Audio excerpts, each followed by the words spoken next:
नमस्कार साथियों, आपका स्वागत है आपके अपने यूट्यूब चैनल भारतीय पाठशाला पर। हम बात कर रहे थे कक्षा 12 के राजनीति विज्ञान, जिसमें हम अध्ययन करेंगे आज अध्याय 3 नियोजित विकास की राजनीति।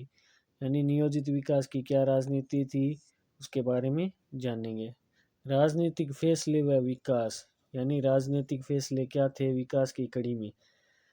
लोह अयस्क के अधिकांश भंडार उड़ीसा राज्य में थे। कहाँ थे लोह अयस्क का वो सर्वाधिक कहाँ था? उड़ीसा राज्य में। राज्य के आदिवासी बहुल जिलों में थे, जिनका दोहन होना अभी शेष था। यानी लोह अयस्क के अधिकतर भंडार उड़ीसा राज्य के वो जिले थे जहाँ क्या थे, आदिवासी सर्वाधिक निवास करते थे। और इनका दोहन यानी इनका निष्कासन होना, निकालना अभी क्या था, शेष था, बाकी था। इस्पात की विश्वव्यापी मांग बढ़ने से निवेश की दृष्टि से उड़ीसा एक महत्वपूर्ण स्थान के रूप में उभरा। यानी लोहे की इस्पात की विश्व स्तर पर क्या कर रही थी, मांग बढ़ रही थी। मांग बढ़ने के कारण उड़ीसा वो एक महत्वपूर्ण स्थान बना हुआ था, महत्वपूर्ण स्थान के रूप में उभरा। इस राज्य की सरकार ने लोहा अयस्क की इस अप्रत्याशित मांग से लाभ प्राप्त करना चाहा।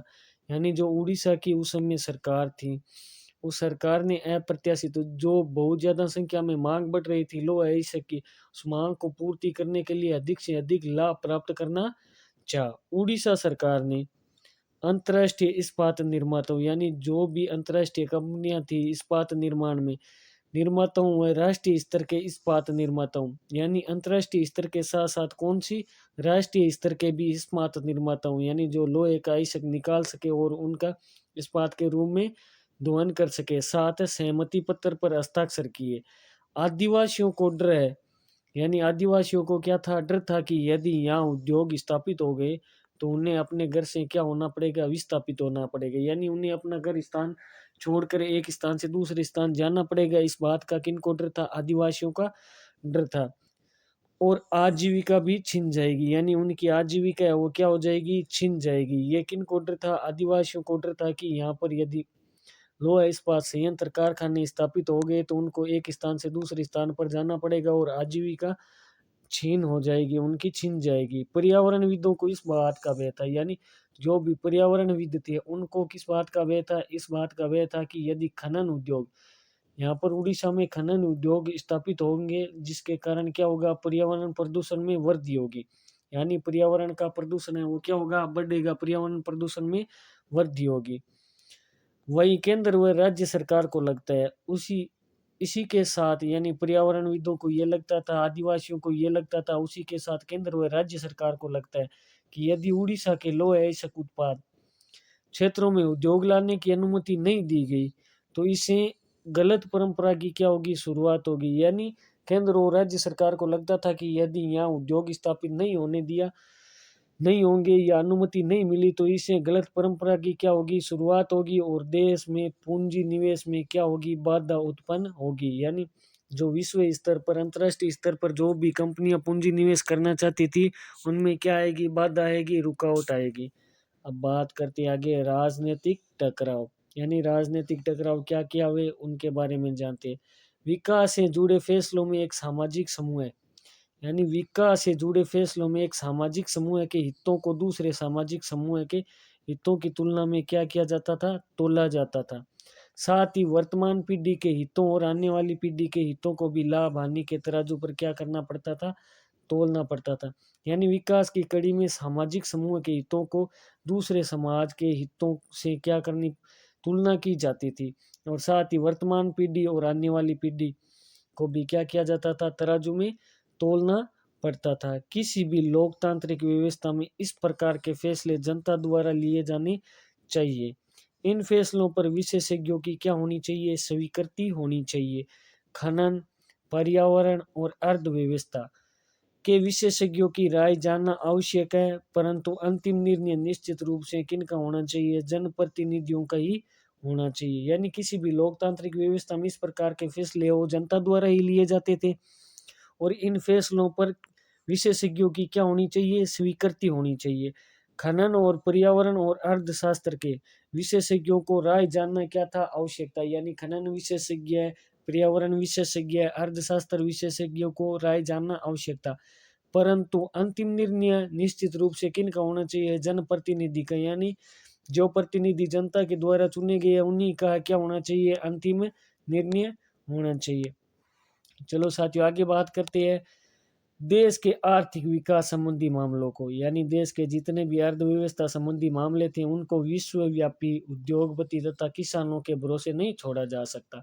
यानी देश के जितने भी विकास संबंधी मामले थे उनको व्यवसायी जितने भी व्यापार करने वाले उद्योगपति तथा किसान थे उनके भरोसे नहीं छोड़ा जा सकता। सरकार को इस मसले पर क्या है? महत्वपूर्ण भूमिका का निर्वाह करना होता था। यानी सरकार को इन पर कड़े निर्णय लेने होते थे। साथियों यदि आपको हमारी क्लास पसंद आ रही है और आप हमारे यूट्यूब चैनल भारतीय पाठशाला पर पहली बार विजिट कर रहे हैं तो आपसे विनम्र निवेदन है कि आप हमारी इस क्लास को ज़्यादा से ज़्यादा शेयर करें, चैनल को सब्सक्राइब करें, लाइक करें, कमेंट करें और साथ में बेल आइकन जरूर प्रेस करें, जिससे क्या होगा कि आगे आने वाली कक्षाओं की सूचनाएं आप तक सबसे पहले पहुंचेगी और आप इन बेहतरीन कक्षाओं का लाभ ले सकेंगे। तो चलो साथियों आपका ज़्यादा समय न लेते हुए आगे की कड़ी में हम अध्ययन करते हैं विकास की धारणा, यानी विकास की धारणा क्या होनी चाहिए, विकास के लक्ष्य क्या होने चाहिए, इनके बारे में जानते हैं। जनता के विभिन्न वर्ग, यानी जनता के क्या थे? विभिन्न वर्ग थे।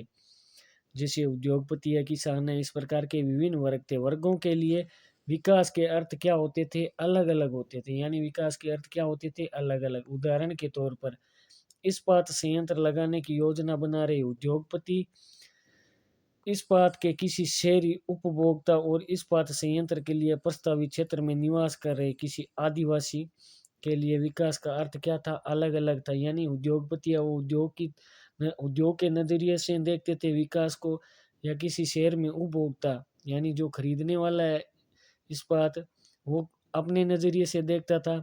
इस्पात संयंत्र के लिए प्रस्तावित क्षेत्र में निवास करने वाले आदिवासी या वो अपने नजरिए से देखते थे। विकास की धारणा अलग अलग होगा, इसी कारण विकास से जुड़े को भी चर्चा विवादों से दूर नहीं होना चाहिए। यानी इसी कारण है विकास से जुड़े जितने भी मसले हैं वो चर्चा है वो विवादों से क्या नहीं होनी चाहिए? दूर नहीं होती है। स्वतंत्रता से पूर्व लोग विकास की बात आते ही, यानी स्वतंत्रता से पूर्व विकास की बात आते ही विकास का पैमाना पश्चिमी देशों को मानते थे। यानी जितने भी पश्चिमी देश थे उनको क्या मानते थे? विकास का पैमाना मानते थे। जैसे अमेरिका, विकास का अर्थ था अधिक से अधिक आधुनिक होना। यानी विकास का अर्थ क्या था? स्वतंत्रता से पूर्व विकास का अर्थ था कि अधिक से अधिक क्या होना चाहिए? आधुनिक होना चाहिए, तथा आधुनिक होने का अर्थ है पश्चिमी औद्योगिक देशों के समान होना। यानी पश्चिमी औद्योगिक देशों की संस्कृति को अपनाना, ये विकास का क्या था? अधिक से अधिक है अर्थ था स्वतंत्रता से पूर्व। स्वतंत्रता प्राप्ति के समय, यानी स्वतंत्रता प्राप्ति के समय विकास का अर्थ क्या था? विकास की धारणा क्या थी? स्वतंत्रता प्राप्ति के समय भारत के सामने विकास के दो मॉडल थे। यानी स्वतंत्रता प्राप्ति के समय विकास के कितने मॉडल थे? दो मॉडल थे भारत के समय। पहला मॉडल था उदारवादी या पूंजीवादी मॉडल। पहला मॉडल कौन सा था साथियों? उदारवादी या पूंजीवादी मॉडल था। यूरोप के अधिकांश देश और संयुक्त राज्य अमेरिका में यही मॉडल अपनाया गया था। यानी यूरोप के जितने भी देश थे, यूरोप महाद्वीप में जितने भी देश आते हैं उनमें, और संयुक्त राज्य अमेरिका में इसी मॉडल को, यानी पूंजीवादी मॉडल, उदारवादी मॉडल को अपनाया गया था।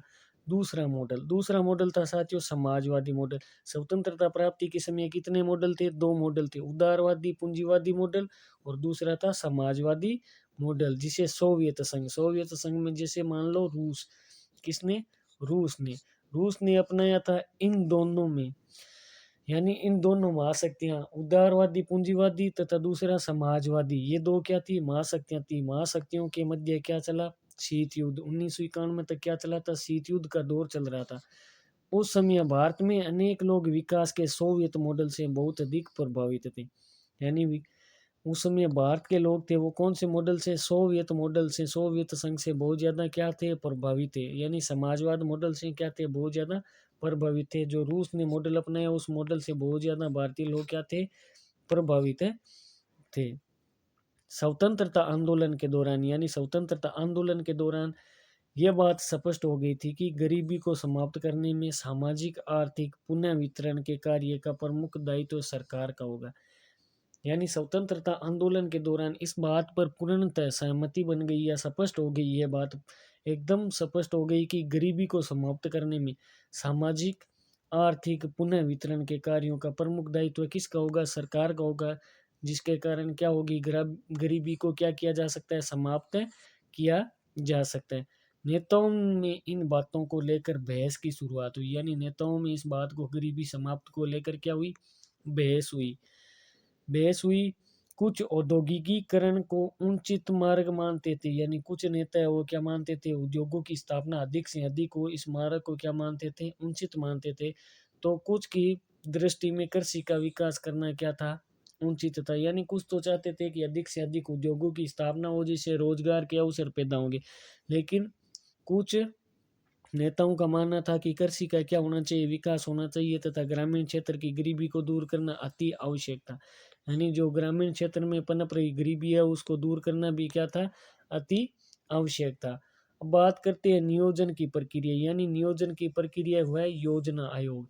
नियोजन की क्या प्रक्रिया थी? योजना आयोग क्या था? योजना आयोग का गठन, अध्यक्ष किस प्रकार बनते थे, उसके बारे में जानते हैं। सभी एक ही बिंदु पर सहमत थे, यानी सभी एक ही बिंदु पर सहमत थे कि विकास का कार्य निजी हाथों में नहीं सौंपना चाहिए। यानी सभी को एक ही बिंदु या एक ही बात पर सहमति बनी कि विकास का कार्य वो किसी निजी हाथों में नहीं सौंपना चाहिए, और सरकार के लिए अति आवश्यक है कि वह विकास की एक योजना तैयार करे। यानी सरकार के लिए भी आवश्यक है कि वो विकास की क्या करे? योजना तैयार करे, प्रारूप रेखा या प्रारूप सीमा तैयार करे। अर्थव्यवस्था के पुनर्निर्माण के लिए योजना के विचार को, यानी अर्थव्यवस्था के पुनर्निर्माण के लिए योजना के विचार को सन 1940 और सन 1950 के दशक में संपूर्ण विश्व में जन समर्थन प्राप्त हुआ। यानी अर्थव्यवस्था के पुनर्निर्माण में जनता का संपूर्ण समर्थन कब प्राप्त हुआ? 1940 और 1950 को प्राप्त हुआ। योजना के विचार को मानते हुए सोवियत संघ ने सन 1930 तथा सन 1940 के दशक में भारी कठिनाइयों के बीच बहुत अधिक आर्थिक प्रगति की थी। यानी सोवियत संघ जैसे रूस जैसे देशों ने सन 1930 तथा सन 1940 के दशक में भारी कठिनाइयों, यानी शीत युद्ध का दौर था, उस दौर में बहुत अधिक आर्थिक प्रगति की थी। ये सब नियोजन से ही संभव हुआ, यानी इनकी पूर्व निर्धारित योजना थी, योजना के कारण ही क्या हुआ? संभव हुआ। इस प्रकार योजना आयोग कोई आकस्मिक आविष्कार नहीं था। यानी इस प्रकार योजना आयोग है वो कोई आकस्मिक आविष्कार नहीं होकर क्या थी? नियोजन था। सन 1944 में भारत में उद्योगपतियों का एक समूह एकजुट हुआ। यानी 1944 के दशक में भारत में क्या हुआ था?